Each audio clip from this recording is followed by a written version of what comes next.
Inilah jenis pusaka yang tidak akan bereaksi di bulan Ramadan.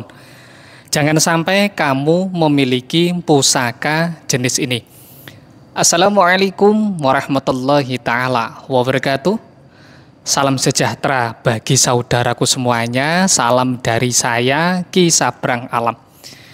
Di kesempatan kali ini kita akan menjabarkan mengenai beberapa jenis pusaka yang mana khodam spiritualnya tidak bisa bereaksi di bulan Ramadan.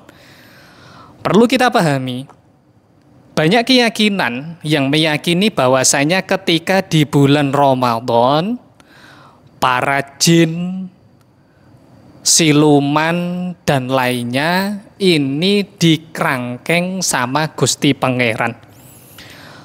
Membahas mengenai makna dikerangkeng ini begitu banyak sekali.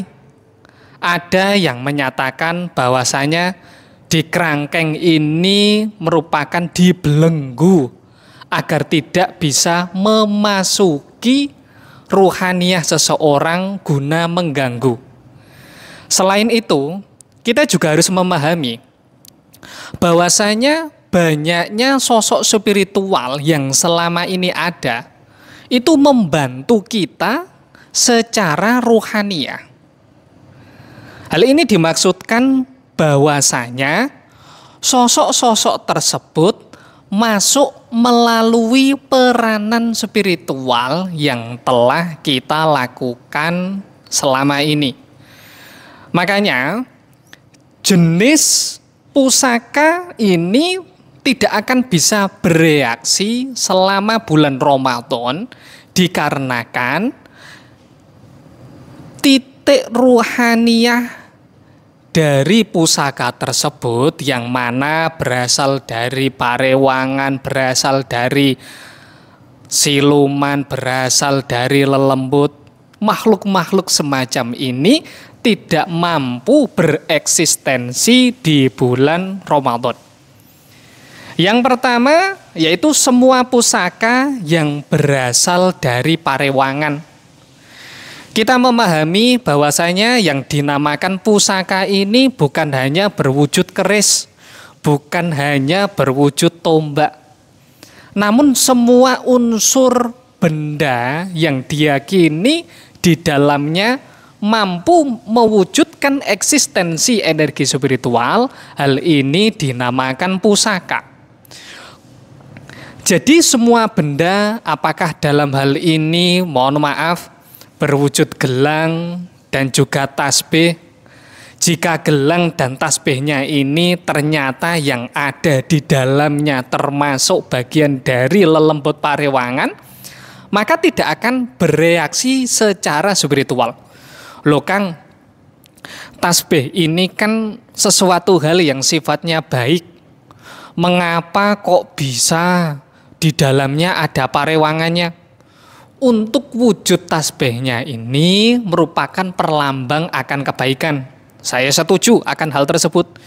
Namun banyaknya orang-orang yang tidak memahami langkah spiritual asal membacakan doa, yang mana doa itu tidak ada sandaran guru spiritualnya. Doa itu hanya didapatkan melalui internet. Jenengan pasti ingat bahwasanya keilmuan spiritual yang tanpa guru, maka gurunya adalah syaitan. Meskipun langkah-langkah yang dijalankan ini merupakan langkah-langkah kebaikan. Seperti yang saya bahas pada video saya yang sebelumnya, itu ada klien yang dalam hal ini membaca Asmaul Husna. Seperti yang kita ketahui, Asmaul Husna ini merupakan sesuatu amalan menuju pada kebaikan.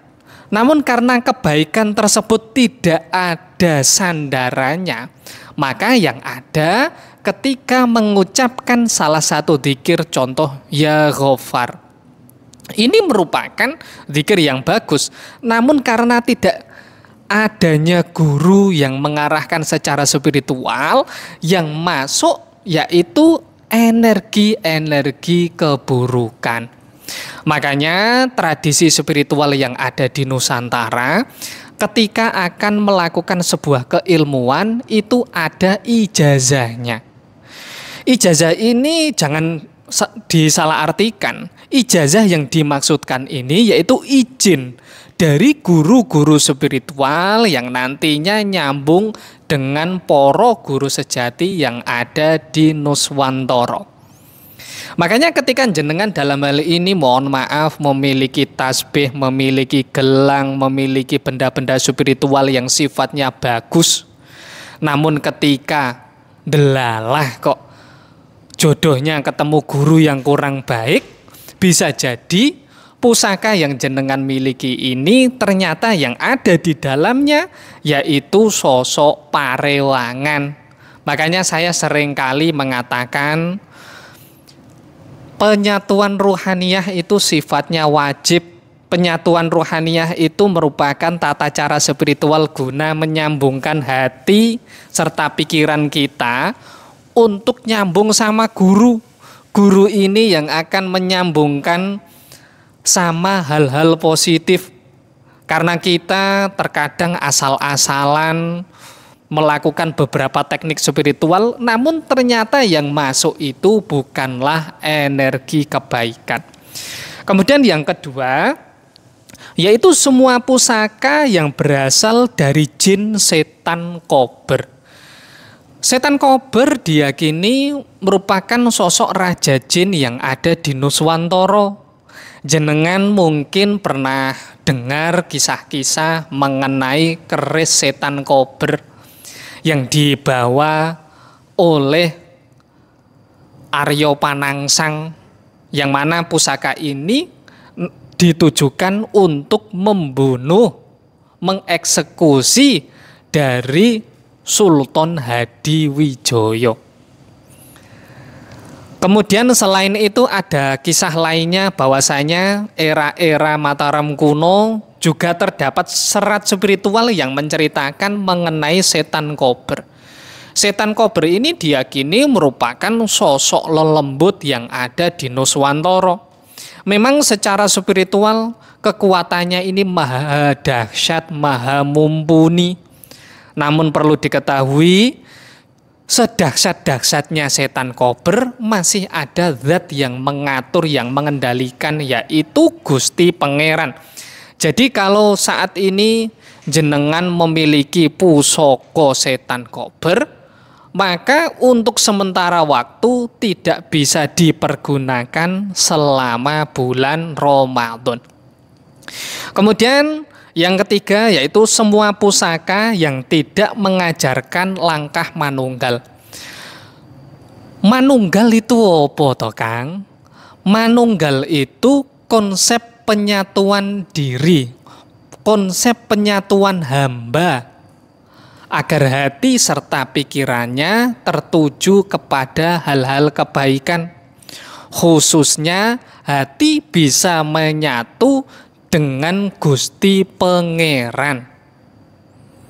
Banyak sekali pusaka-pusaka yang dalam hal ini memiliki tingkatan energi spiritual yang tidak bisa kita kendalikan.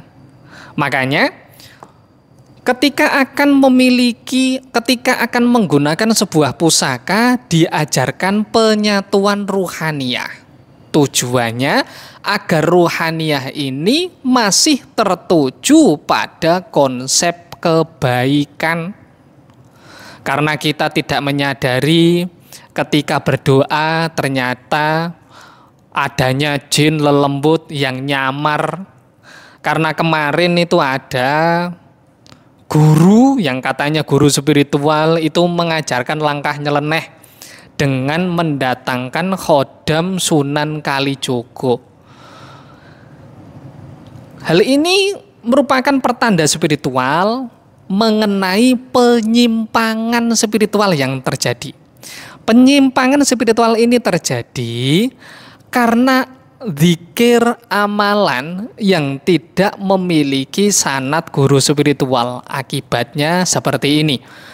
Maka perlu dicek untuk saat ini dan seterusnya, mumpung belum bulan Ramadan, ketika jenengan memiliki pusaka yang dalam hal ini tidak diajari konsep penyatuan ruhaniyah, tidak diajari konsep manunggal, yang nantinya pusaka tersebut akan membahayakan jenengan pribadi.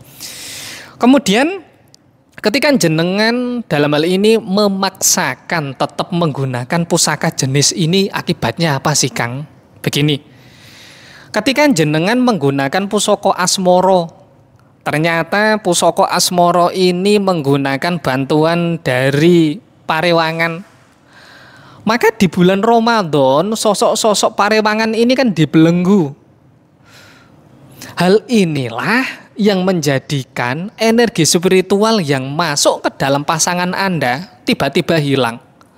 Yang namanya orang seneng, orang cinta dengan jalur dipaksa, tidak secara batiniah, tidak diimbangi lahiriah, maka pasangan jenengan akan kaget.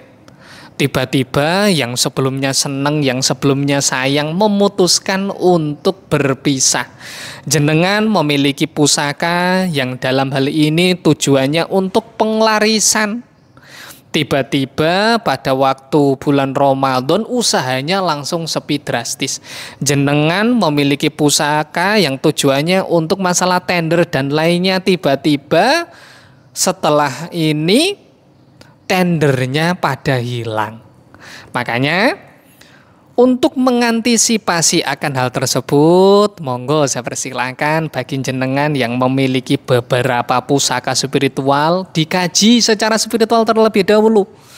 Makhluk spiritual yang ada, roh spiritual yang ada itu merupakan bagian dari kebaikan atau keburukan.